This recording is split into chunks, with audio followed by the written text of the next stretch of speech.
In this multidimensional world, much of which is invisible to the eye, a group of non-physical entities have come here to expand our knowledge of how the universe works. These non-physical teachers are called Joshua, and they convey their teaching through Gary Temple Bodley. Each week, Gary, with a selection of law of attraction experts, open up a roundtable of thought-provoking discussions surrounding the teachings of Joshua. Joshua's intention is to bring clarity to the listeners through the ever-expanding law of attraction by looking at reality from a new perspective. Welcome to the teachings of Joshua Roundtable.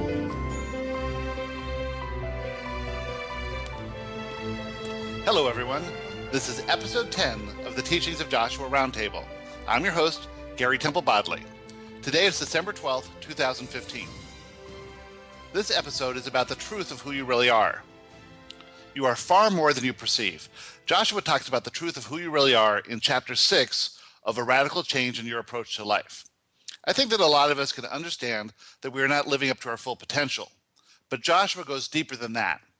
Joshua teaches us that who we really are is who we are in the non-physical. Our true desire is to emulate our non-physical self while living here on Earth. This is a big subject and I'm excited to get talking about it. As always, we will discuss Joshua's quote of the week and the question of the week. Julie asked about her new business and how to reduce the drama and increase the flow of money. On the roundtable today, we have Steve Finizza. Hi, Steve. Good morning, Gary. Janine Kurkovich. Hi, Janine. Hi, Gary. And Michael Kutzen. Hi, Michael. How are you doing, Gary? Awesome. I'm glad you guys are here with us today. Well, it's going to be a fun day, but the funnest thing we have to talk about is our cruise. And this is a law of attraction cruise with me and Steve and Janine, and if we can twist Michael's arm, Michael, and we will be doing the first ever Joshua seminar. And there are a lot of other people on there, like Pam Grout, who will be doing a 2-hour workshop. Pam Grout is the author of E Squared and E Cubed, which are two huge books. So we're looking forward to that. It's from March 6th to the 10th, from California to Catalina to Mexico and back. It'll be really fun. It's a great time of year. The weather will be fantastic.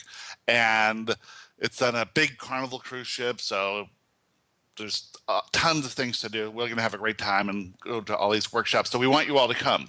If you're listening to this show, you got to come and you got to meet us. We'll have signed books for you that are free. We'll do all kinds of stuff. We'll have one-on-ones. It'll be a lot of fun. But to do it, you sort of need to get your act together and give this as a Christmas present to you or to someone you love or to each other and book it. By doing so, put your deposit down, go to LOA Radio Network, and there's a big cruise banner on the homepage. Click on that, and then you can read more about it. And when you're ready to put your deposit, just click that you want to, that you referred by me, Gary Bodley, and it'll be awesome. So I hope everyone can do that. So we're going to get started today with talking about the truth of who you really are. We're going to start with Jean telling us the quote from Joshua. Janine, can you go ahead and do that? Absolutely. Can you even glimpse the magnificence that is you from where you now stand? Joshua. So in this quote, Joshua is talking about that you are so much more than who you are being right now. And we were never taught this. We were taught, probably as kids, to be quiet and to listen to our parents and to behave and to conform to society and maybe one day to get a job or have a career or have a family and do that, and then you live your life and then you die. We weren't taught that we are much more than what we think. What do you guys think about this? If I could jump in first, I would I would take it a little step further. And a couple times recently, I would say within the last couple of weeks, and it's when I'm in a crowd of people. We had a Christmas tree lighting ceremony. I was at a concert last night, and when there's a bunch of people around me, I get a glimpse that we're all these eternal beings playing in this playground, and we're like, I become overwhelmed with emotion of like how amazing this is. and it's almost easier for me to see the amazingness in others right now, and Right. I'm hoping it, filters, comes back my way. So, but it's a very visceral, intense feeling, and I'm really enjoying it. Yeah, and so often we compare ourselves, and we don't. We're like, who are we? Who am I to think I can do this? Or, we're never building ourselves up. I think we're even being more meek than maybe we should. And it is easier to look at other people if you take a step back and you can see them for who they really are, but they never can. And we were thinking about this the other day too. We were talking about you can always see someone else's issue, but they are completely oblivious to it. Like that, the blind spot. So we're living life as less than who we are, and we don't even know it. We don't even realize that we're living a limited version of ourselves. Well, society teaches more often than not to do what's practical instead of what our real passions are. Yeah, and so we had this discussion even in our house yesterday, and I love my wife, but we disagreed on this one when we were talking to our kids. And it's a concern and an issue. My wife is concerned that that my kids do things that ultimately will be practical and lead them to be able to make a living. Right. And I told the kids, look, yes, you will have to make a living, but you've got to do it through your passions. Right. Exactly right. And I think with the kids today, the parents are a little bit more open to the idea of possibility, but you look at a lot of I watch a lot of cooking shows, and you see some phenomenal Asian chefs, and every single one of them. Who's the guy in LA that started the Kobe taco trucks? The Korean guy. He's so interesting because he's just so passionate about cooking, yet his parents wanted him to be either a doctor or a lawyer. That was his choices. And when he didn't do that, it was just this terrible conflict that he had. But he knew he had to do what was his passion. And he's this unbelievable, successful restaurateur now. I see that even in my daughter. I was joking with her last week. She was cooking something on the grill, not on the grill, on the oven top, and and often she's wonderful, but often she's not as communicative as I would like her to be because she's a busy 17-year-old. Or she doesn't have the big smile that I remember from when she was somewhat younger. She was making herself something, and she looked so happy. And she was having so much fun. And I said, good God, you're really, the hell with all this college nonsense. Really, maybe you should go to some culinary institute. Right. Yeah. Yeah. In the flow. See, and if cool. nothing else, Mommy and Daddy would get better meals out of it. Exactly. Like that. So let's just talk about the truth of who you really are. And did you, if you reread this chapter, because it's so deep that you can read it 1,000 times and get stuff out of it every time. It's really amazing.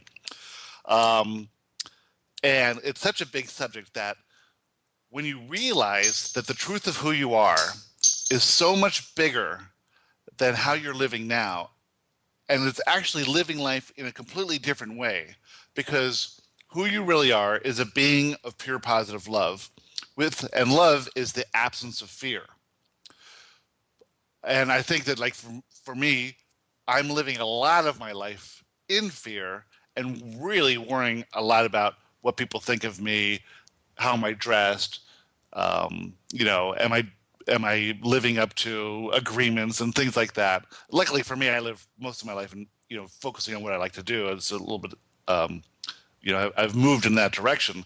But when you realize that if I was to talk about to my 40-year-old self, who was focused on making money and building a business and having a big house and a boat and a Mercedes, it's completely opposite of how I live today. And that's because you're evolving and coming towards your real truth.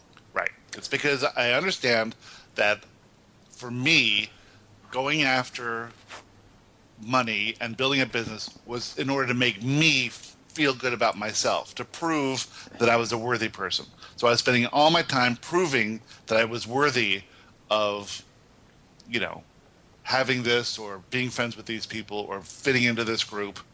And once I lost everything, and then, started learning about this and meditating and becoming, following the teachings of Joshua and Abraham, my life is completely taken a 180. I don't really care about my outward appearances of making money. I have no outward signs of status. I could care less about status whatsoever, or power, or trying to control the conditions. It's really interesting. If I could have a Ferrari and a boat and not let anybody know about it, does that still mean I get to have that? Sure. No, you can you can have the Ferrari because you appreciate the Ferrari. You don't have the Ferrari, so you can have people look at you and think you're a worthy person, right? Yeah, a big shot. It's the masterpiece of the cars that it's I'm the masterpiece of the car. Yeah, it's your right. passion. For me, when I got my first Mercedes, brand new, it was only because it was a status thing. That's the only reason I had it.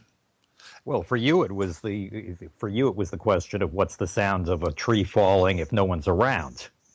For who? Me or for Steve? No, for you, Gary.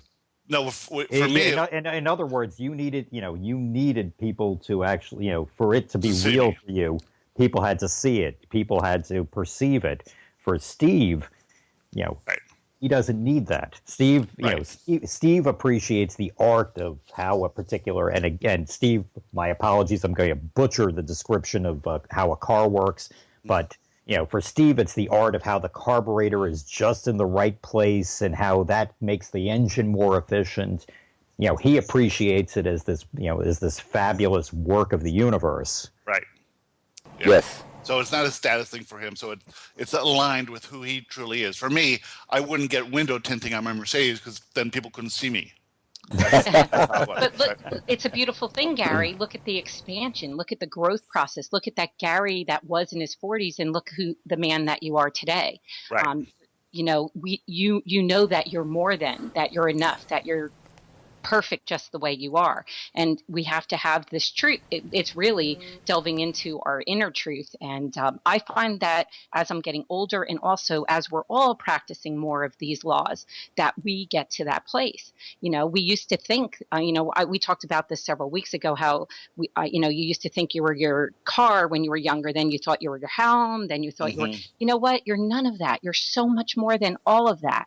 And it's as we, and also, Gary, to touch on something you said earlier, you said parents today, we're maybe a bit more enlightened, as when, I can speak for me. I shouldn't speak for we, but I was grown up like you had to follow a certain set of decorum and, within the rules of society, within your school, your church, your home life, and later on, my mom became more spiritual and opened up my eyes to other things. But I've started at a much younger age showing my boys, you can do this and this and this, and that's right. hopefully what you desire.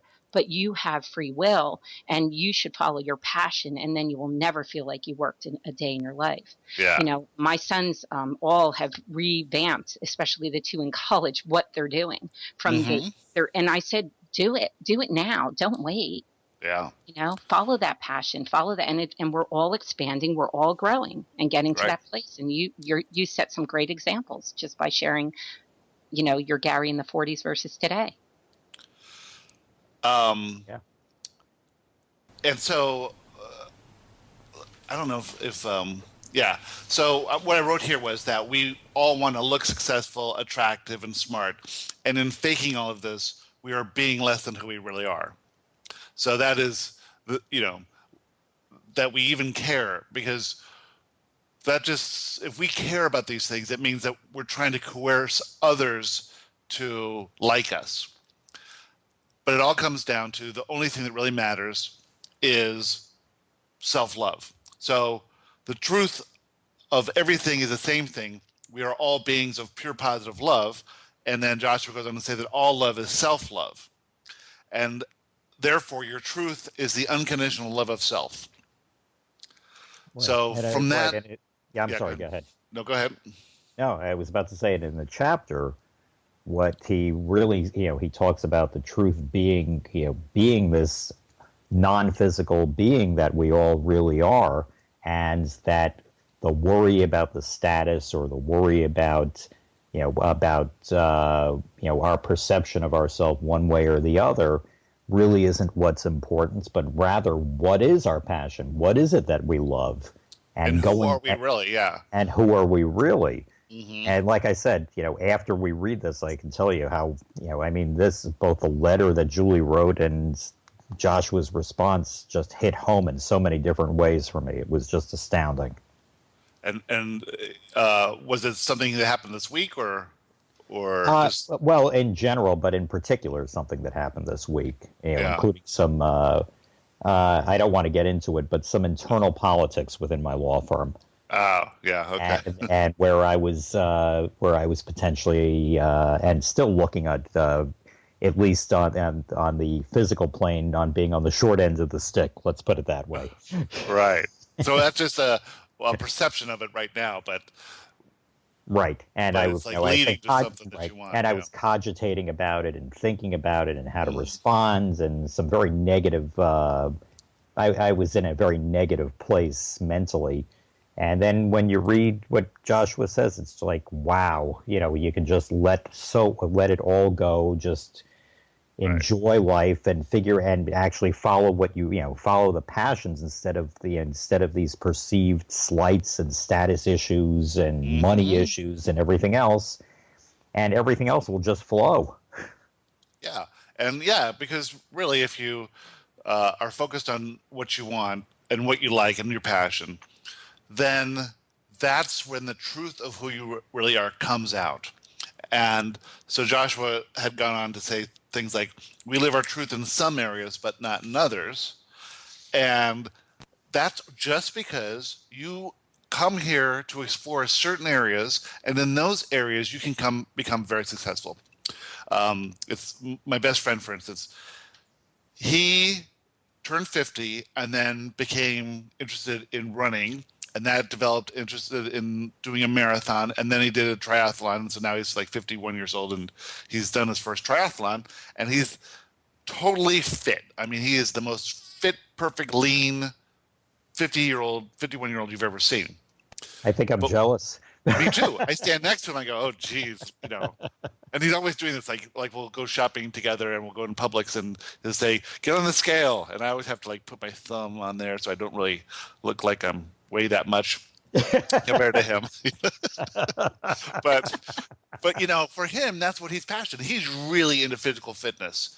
And I had been in parts of my life, I was really fit as well. And just now I'm not I walk every day, but I'm not going to be running or going to the gym or, I'll do yoga here and there.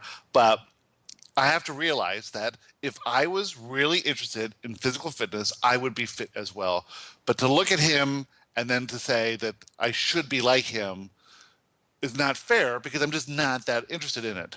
Now, there's other things that I'm good at that he's not good at. For one is that I live this total life of pure freedom while he's chained to a desk most of the time, So, and there's different ways of looking at that. So when you look at the truth of who you are, it's found in what you're interested in, and anything else that you're not interested in, you don't have to worry about it, okay? You don't have to sell yourself short. It's just not your interest. And I thought that was a big aha moment. You don't have to be perfect in everything. Right. And it's not even a question of not being perfect in everything. It's what your interest is. That's the critical thing. Like we talked about last week, where the person had a particular gift in healing, but she wasn't feeling good about it. Right. And the fact that we have a talent, a perceived talent or gift, isn't what's really critical. In fact, Joshua in the chapter talks about the fact that about being good at something doesn't necessarily mean that that's what you should be pursuing. Right. It's all the interest. It's the interest. It's what we're here for. That's so critical. when we'll get because to we all have because we all have. Joshua said we all have talents. We're all talented in all these things. He says he says immensely talented in every single area, which I thought was right, and it's your focus from being Mick Jagger, interested. move over. Yeah, you know what's? We'll get to another topic on education, but when they said that it's equally as bad to try and to praise a child for something they're doing well as it is to demonize them for something they're doing bad. Because what happens is when you praise a child for something they're doing well, they get this positive feedback loop going, and they want to keep that going, so they continue to do this thing that they may not be interested in.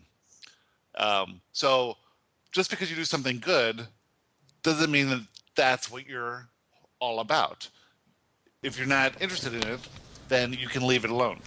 Well, he's not saying not to say good things, is he? Yes. Not to. You're not supposed to praise your kids. In education, if you praise your child for something they're doing and say that that's a good interest, I think that if they're like interested in, let's just say, whatever it is, Accounting, right? Yeah. If they happen to do good, and you say, "Oh my God, you are such a good accountant. You're really good at accounting. This is an aptitude for you. You should pursue this accounting thing." Well, you don't know what they're here to explore. You just, out of fear, say, "Well, hey, if they can get into accounting, maybe they can have a job as an accountant, and I won't have to worry about them."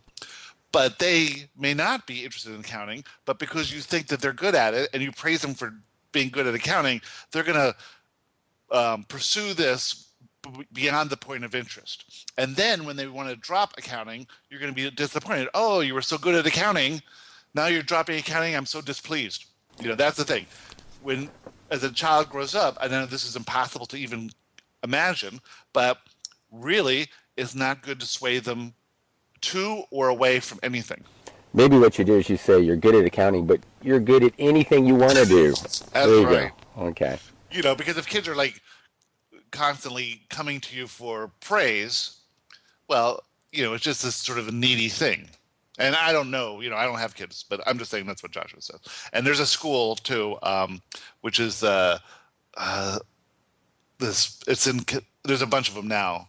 I'll look it up for you. But anyway, it turns out that the school has the exact same philosophy as Joshua does, and it's super interesting. We'll get to that maybe next week or something if we'll talk about education. I can't wait. It's really, really, this is even though I don't have kids, it's my favorite topic, but we'll get to that another time. Because I find all of this to be so fascinating. I know, it's really cool. You could practically throw a dart at all the things that Joshua's written and find a fascinating subject. Another thing, I was going to say, Gary, another thing they say in this chapter, though, you could be swayed by others. And when you're swayed by others, you go off path. Right. So, I can have an idea for my child, but like Joshua is saying, follow that which is your passion and desire. And nobody can know what that is. Right. We can't project that onto them. Right. Mm-hmm.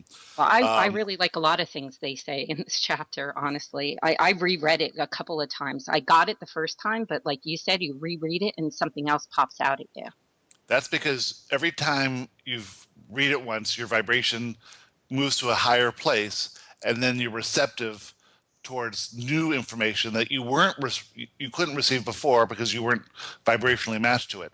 And that's why when people get their questions back from Joshua, they really have to read them 2 or 3 times before they get all out of it, because it changes. And even if they, like Lily she was the first one to ask a question, and when she even today reads it, she gets new stuff out of it. It's only 2 pages or 3 pages, so it's really interesting how that works.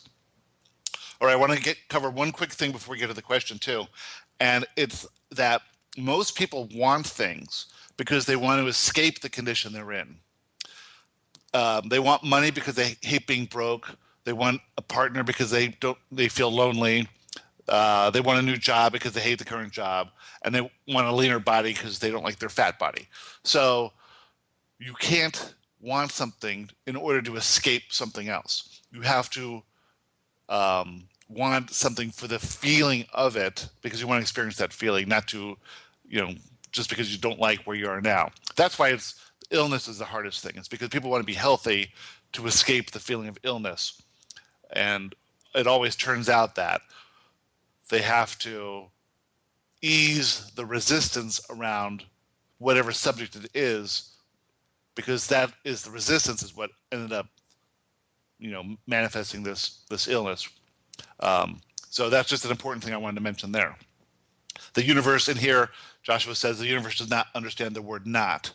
So the key to getting what you want is to understand that you have this vibration, and it has to be aligned with the truth of who you are. And those two things, your desire aligning with who you really are, which is a pure being, pure positive being of love with the absence of fear, those go together to leverage the power of the universe to bring you what you want. A woman wrote this week, her question was that in the first book, Joshua said that if you want a mate, but you don't like redheads, and your mate, the perfect mate for you, or the one that's going to come, happens to have red hair, then then the universe will have to shape that belief through manifestation events so that you gradually reduce that limiting belief that red-haired people are bad, so that you can accept this new red-haired person in your life. And she was saying, well, if I prefer someone with a certain hair color, can't I get what I prefer? And then she actually said, well, if I prefer a man without children or without a criminal record, can't I get what I prefer? And the problem with that is you're saying, I don't want this. And the universe doesn't understand the word don't. You have to go towards what you do want, not away from what you don't want. It's an attractive, and that's all in this chapter here. Yeah, it's an attractive-based universe. Right. Okay. And until you really get into the principles of the law of attraction, I think I know personally I didn't understand if I was so focused on, I didn't understand that the universe didn't understand want and do not want. So, that's why I highly encourage everyone to read this chapter. It just gives you such a better understanding of that. Yeah. And, we're just all in basically kindergarten here learning about this subject, because it's a very deep subject, and we all expect that we should be proficient at it already, but there's a lot to learn. So we're all moving together slowly here. And I think in the years and decades to come, people are going to really start to understand this at a deeper level and really be able to use it. I'm hoping that we can do it too. Right. All right. Well, Go ahead. It's also subtle in the sense that it's very subtle in the sense that we can't use loopholes. For example, in that chapter, Joshua talks about the fact that you can't try to avoid what you don't like, or because by focusing simply on the positive, I want good health. If the underlying vibration is still, I want to get away from this illness.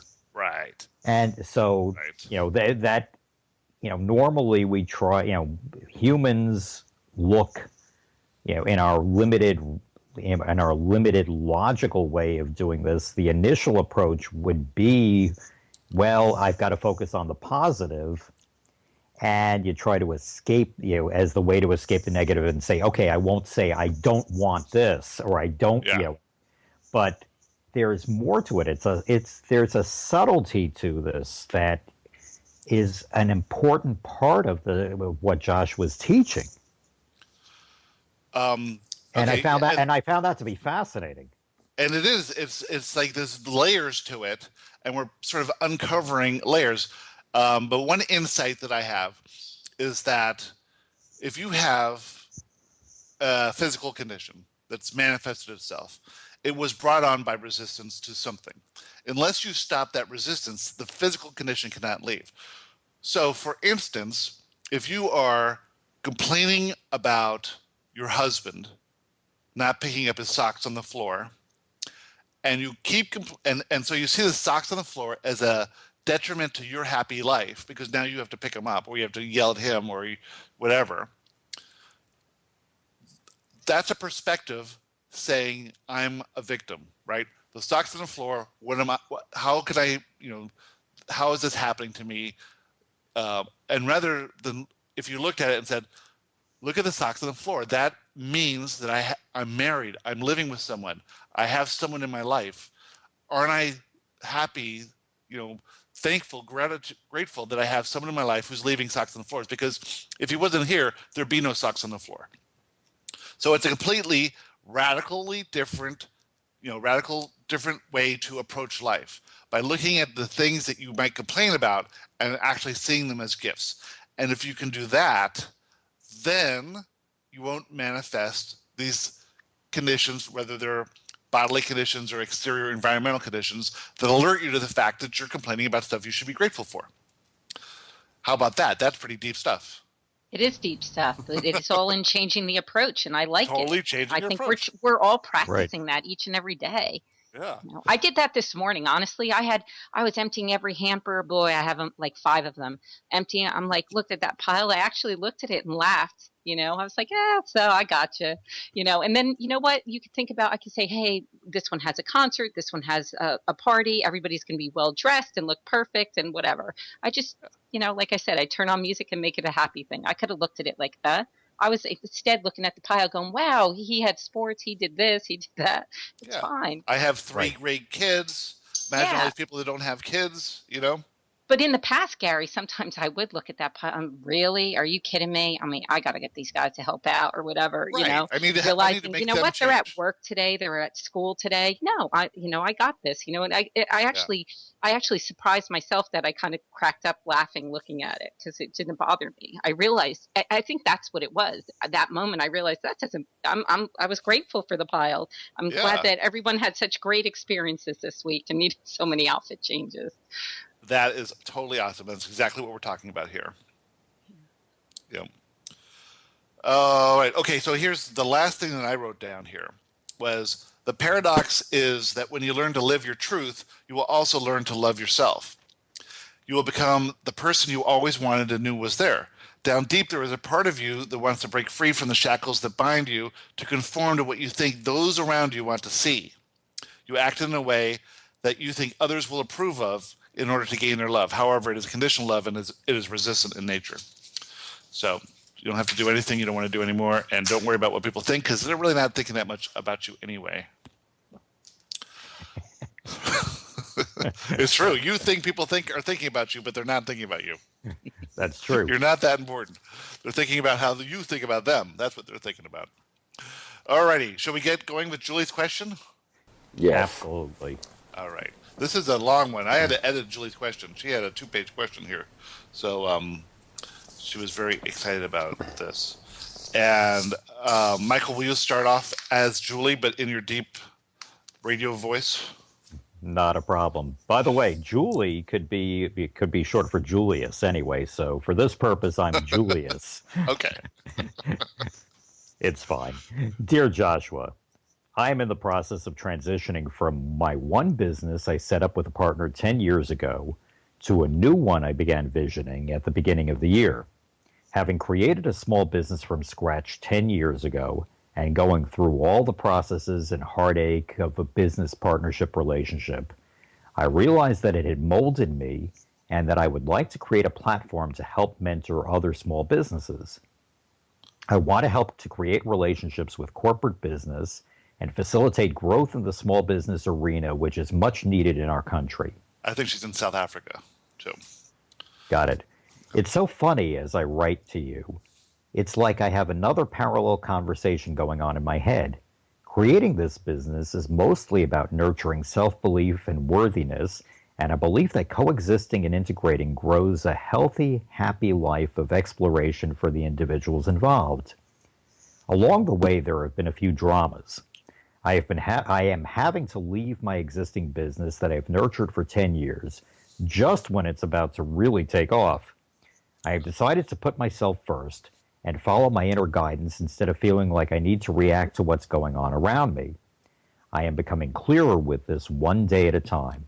So what she's doing is there's some issue with her partner, and instead of resolving it, she feels that she's deciding to put herself first and leave And that's what a lot of people say is I want to I got to think of myself first. So I got to think of and get out of the situation. Well, that's just well, we'll go on to see what Joshua says about that. Go ahead. Right. I have stumbled and fallen, even in the new business.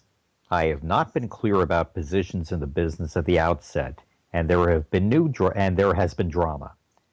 There have been public displays, social media, of a point of view which is essentially, for me, is a defamation of character. I know that this is essentially someone else's drama, but still really feeling the pain of it because it is aimed at me. So, true, it is someone else's drama, but if it happens to you, it's something that you're vibrationally matched to. So you're responsible for it just as much as the person who wrote it. As I write, I keep stopping. I get a bit more clarity. As the drama unfolds, I can see where I was lacking in my self-worth and self-belief. There you go. I tried not to shut down my love for the people involved, but there is a self-preservation aspect. I am still working with the flow of money as one of my biggest challenges, and I am getting better at trusting that it will come as it is required. I do battle with it as I sometimes panic with the how of it. No matter how you plan, it doesn't necessarily work out that way. My questions are around dissipating the drama, flow of money, and transitioning from one business to another. I welcome your guidance wholeheartedly, and am so grateful that you are here on the planet during these times. In gratitude and appreciation, Julie/Julius. So this is a really common question that a lot of people have, and it goes to her feeling, the truth of who she really is. And so we're going to get into that with Steve reading as Joshua. Okay. Dear Julie, first we will talk about you and your set of beliefs, and then we will talk about your new business venture. From where you stand right now, you have a set of beliefs, some of which are limiting and some are highly beneficial. Your reality is created through your feelings, thoughts, and actions. Beliefs are strong, reoccurring thought forms, and therefore they influence your vibration quite strongly. In order to alter your perception of your own reality, in order to change your life, you must alter your beliefs, especially around your own worthiness and your expectations. You create your reality. That's it. This is your universe, and you are at the center of it. That's just how reality works. Everyone in your life has been attracted to you by your vibration. How they respond to you is dictated by your vibration. How you perceive them is specific to you based on your overall set of beliefs, prejudices, fears, expectations, etc. This is why some people love the people you hate, and some people hate the people you love. They are different people depending on the perception of the one doing the perceiving. So this is an interesting idea that as you are perceiving someone, they are different to you than they are to anyone else. Steve is different to his wife than he is to his children, than he is to his boss, than he is to his coworkers, than he is to us. We get a different Steve depending on who he's with. And the people who are in your life who are coming to you are different with you. So that means they are unique to you. That aspect of Steve, who I know, is totally different than Steve, who everyone else knows. And if I could sum up my whole idea of Steve in writing, in a whole book, and Martina, his wife, did it, or Sienna, his daughter, did it, they would be 3 different books and 3 different people. So isn't that interesting? You think that you're the same person to everyone, but if you think about it, you're not. You act completely different with your employee than with your boss, than with your child, than with your dog, than with your wife, than with your best friend. You're different people. So and then Joshua was saying, you take anyone you love. Well, there's some people that don't like that person, and so how could they not like the person you love, right? Because it's a different person. They're it's confused. Really interesting, yeah. So who comes to you is a reflection of your vibration. And if people are coming to you and not being nice to you, then there's something going on that you get to address. And if people are coming to you and are treating you exactly how you feel about yourself, which, as long as you're feeling good, obviously, then you're working this out, and your vibration is working it out very well. And then on the odd time that someone pops up who's not pleased with you, then you can look at that situation and you can see where is the little bump in your vibration. So this is what Julie's finding out right now. I think it's super interesting. Okay, back to you, Steve. Okay. How you perceive anyone is unique to you. How they behave around you is unique to you. Therefore, you are in complete control over your response to the behavior of everyone else. It is your responsibility to control your perception of their actions. If you judge them as wrong, you are placing blame on them without taking responsibility for your own perception. Okay, is this mind-blowing to you guys or not? Well, it takes you back to it always comes back to you. Everything is Right. about you. It's like, I remember getting to the point where I was like, God, do I have to do everything? Can't anything be done by somebody else? Yeah. You choose how to perceive their behavior. You can choose to perceive that they are being wrong or that they are being right for them. Right. Yeah, I was thinking about something that's going on in my law firm and some internal politics and one person in particular, and this really strikes home in a very big way at a very significant time in my life. Yeah. You know, Yeah, me too. right. It's and it depends upon how I look at this person's behavior. Mm-hmm. And if you can perceive it that they're just doing what's best for them from their limited perception of what's going on, and you can see the overall picture from the higher perspective, then it'll make things easier for you. Yeah, And you can make better decisions too, I think. and That's right. And I think there's some portion of it is, if you weren't a vibrational match for it on some level, you wouldn't even be experiencing it. Yeah. If you were Gandhi and this happened, Gandhi wouldn't probably care. Or if you're the Dalai Lama, Right. You wouldn't even see it. It wouldn't right, even. you wouldn't notice Yeah, it. you wouldn't notice it. Right. Yeah, it wouldn't be an That's issue. right. Now, We another have- thing is go ahead. sorry, Gary, I was going to say if we feel we're judging someone or perceiving them as wrong, sometimes I look a little deeper in that. I almost want to see what the mirror image is. Maybe there's something about that that's resonating with me that I don't like within myself. Do you guys do that, or is that a female thing? I do. I look a little deeper into it, because sometimes what I don't like about someone or judging, it's really, really reflected back at myself. It might be something I don't like about myself. I think that's what Joshua says. Yeah. Yeah. We are in a situation now with one of our businesses where we own a franchise, and one of the franchisees is deciding to go on her own and leave the franchise. And, our agreement says she can't do that. But from her perspective, I can see where it makes sense for her to do it. And while I would say initially that she was being wrong, by looking at her motivations and her perception, and what really it turns out is a failing on my part of really being more involved. And so I can take responsibility for that and then just let the chips fall where they may. And by taking the wrongness of her away from it, it just makes it so much easier to deal with the nuts and bolts of the situation without having to think of her as a bad person. And that just changes everything, I think. Makes everything a lot easier. And then again, too, if the relationship ends and we lose what we had, which was an asset, it's no big deal anyway. It's in the bigger picture, it can be replaced, no problem at all. We don't have to hold on to this thing we think we own. Something else will be right behind it. Yeah. So without going too much off track, you want to go back to the next paragraph, Steve? Yes. You have strong beliefs about how others should behave. You judge their behavior as very good or very bad. However, when you judge, you make them right or wrong. Since there is no wrong anywhere in the universe, what you are doing is casting blame on them for your own bad feeling reaction to their actions. Do you see how this all works? You are assuming that they have the ability to create in your reality. You are blaming them for influencing your reality. However, that is out of their control. In order for them to influence you, you must allow that influence to occur.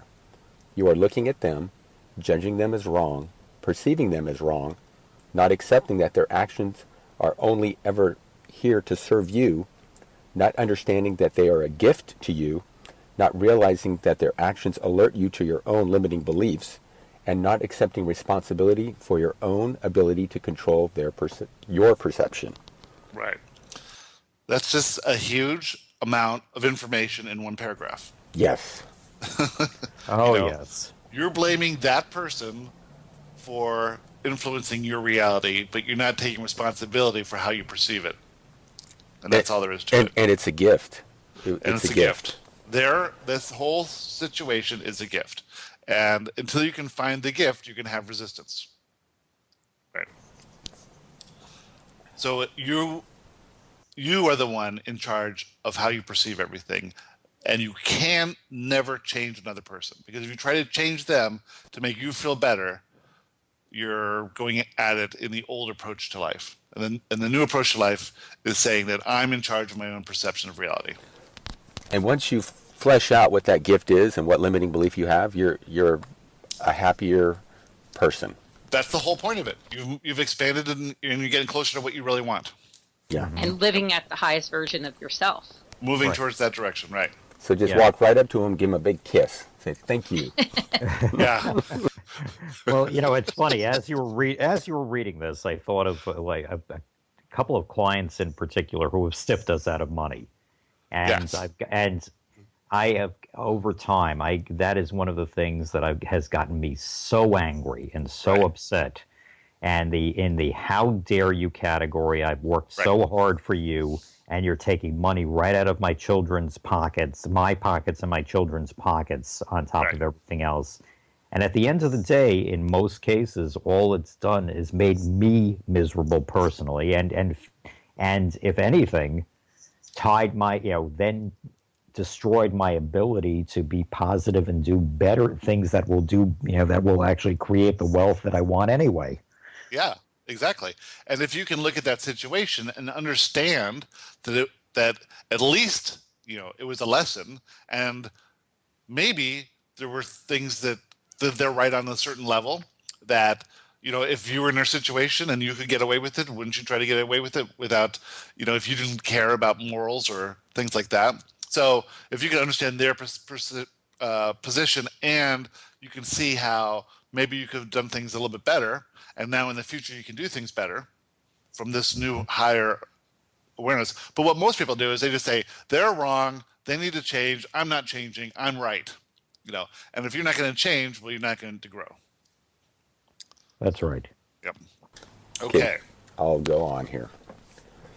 If someone walks up to you and slaps you in the face, do you call them wrong, or do you stop and acknowledge that the slap was an indication that you are out of alignment with who you really are?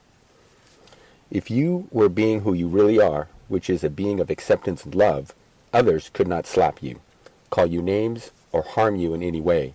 This would defy the laws of the universe. Therefore, if drama ensues, it is an indication that you are not quite living up to the highest version of you. You do not blame others for this. You do not blame yourself for this. You simply take it as a reminder that you were momentarily distracted by the illusion of physical reality. And that's all we're being. Whenever we're living less than who we really are, it's only because we're distracted by this elaborate illusion around us. Okay? Okay. We've got 10 minutes. Okay. There are two limiting beliefs that we would like to talk about today. One is your belief that you need to prove your worthiness to yourself and to others. This will never work. You must accept that you are worthy as any who have ever or will ever live. You must accept that others may or may not see you as worthy because they cannot see you or themselves as worthy. It is their issue, not yours. If you keep chasing this need for validation, you will keep smashing into the same wall over and over again. The reason you want to help others with their business is because you believe they will see you as worthy. However, until you see yourself as worthy, others cannot see you as worthy, and therefore they will continue reinforcing your own feelings of unworthiness. So anybody who has a business or a practice in order to help people, most people will want to help the ones that need the most help, right? because by looking at the people who need the most help, you feel better about yourself. Wow. But that doesn't work out that way because you're not in this to help make yourself feel better. Because if you're in it to make yourself feel better, it's never going to work that way. You have to feel better first. All right. Keep going with this next paragraph, which is good about this. Okay. If you are to pursue this business idea, you must first find your own feelings of worthiness. Here's how you can tell if you have reached a stable feeling of self-worthiness. Your clients will be more successful than you. If you are working with those small business owners who are struggling because they have similar issues of unworthiness, then you know you have not validated your own level of worthiness. If you are working with clients who are extremely self-confident and successful, then you can rest assured that you have reached a similar level of self-worth. Pretty interesting. Okay, next one. You believe that by helping fledgling and struggling small business owners, you are doing good for the world. But there is no world. It's an illusion. There's only you. What you are doing is trying to make yourself feel good by working with those who feel worse about themselves than you do. By contrast, you feel better. However, you have done nothing to vibrationally rise above your own limiting beliefs about self. You must reduce the intensity of these limiting beliefs by realizing there are no levels to worthiness. All are worthy, all are unique, and comparison to others causes the feelings of unworthiness. Okay, very interesting. Now we're going to go on to the subject of money, which is I want to get to. So go ahead to that one, the next paragraph. Okay. Money is rarely important in the moment. In the present moment, you have no need for money. As you read this letter, you may or may not have money in your pocket. It is not needed in this moment. There's nothing you can do with the money while reading our letter. Money only has value when you are imagining your future. Since you are imagining the future, you can imagine it with money rather than without money. It is your imagination. Use it to feel good, and you will create a good-feeling future. Use it to worry about the future, and you'll create a bad-feeling present. Is that interesting? Yeah, it was.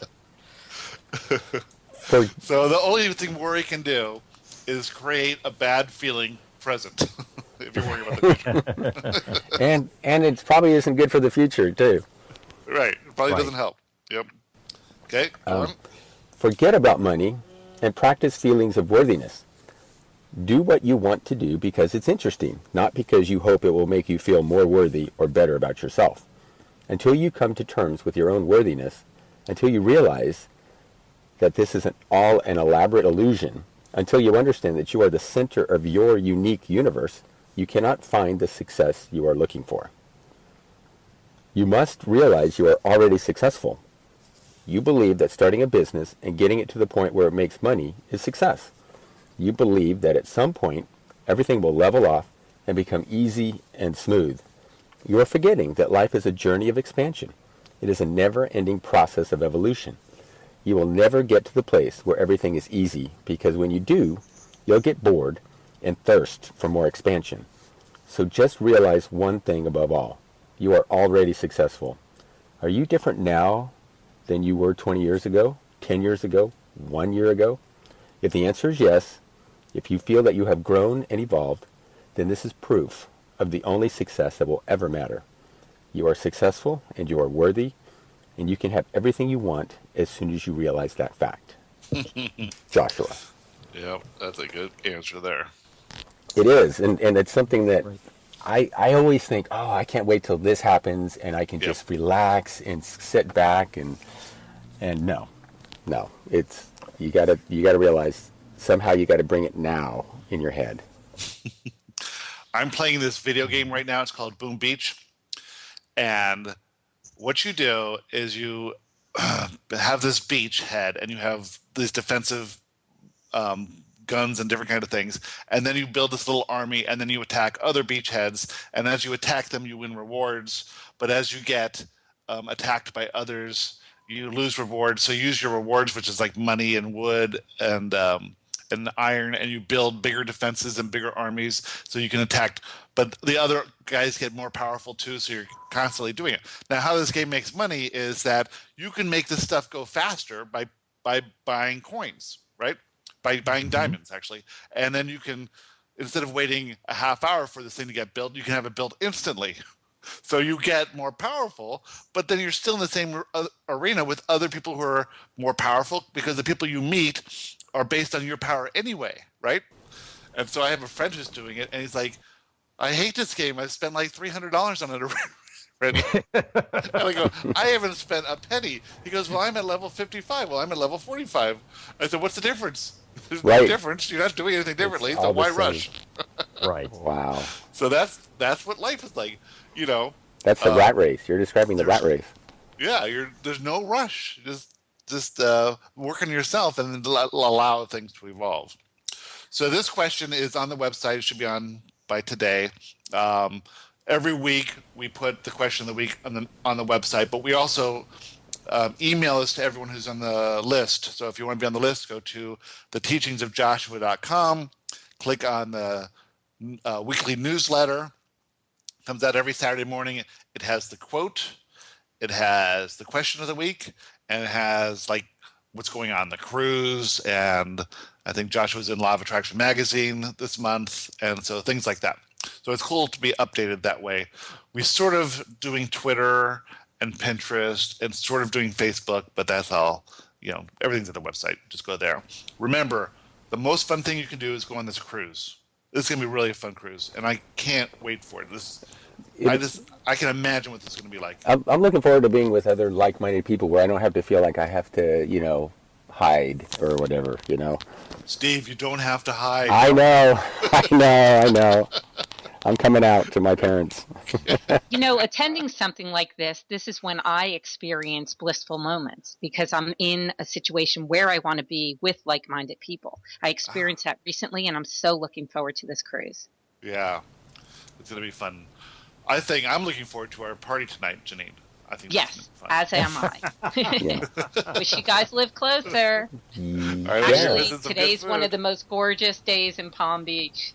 It is absolutely perfect. It is one of the most perfect days of the year, honestly. I hate to, We're put that out there if wonderful... someone's not experiencing good weather, but it's beautiful. We're having a great spate of weather in New York. Oh, great. Really? Yeah, we're having one of the warmest Decembers I can remember.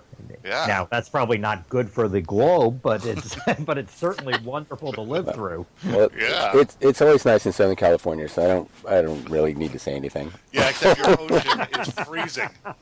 Our ocean is like 78 degrees. Your ocean's like 40. Well, now it's like 74. We have El Nino going on, so we have crazy fish that we never have off the coast here are here, so it's kind of weird. Well, you guys, this was another unbelievably fun and wonderful roundtable. It's great having you guys with us. We are going to be back here again next week, which will be the 19th, right before Christmas. And we'll have another topic. I don't know what's going to be. It's something new every week. So stay tuned. And if you want to ask Joshua a question, go to the website. It's fun. It's easy. It's free. And I love getting your questions. So everyone have a great week, and we will talk to you next week. Bye, everyone. Okay, see ya. Bye-bye. Thanks for listening to the Teachings of Joshua Roundtable with Gary Temple Bodley. We will be back next week with another fun discussion. If you would like to ask Joshua a question or read more of Joshua's teachings, please visit us at theteachingsofjoshua.com. See you next week.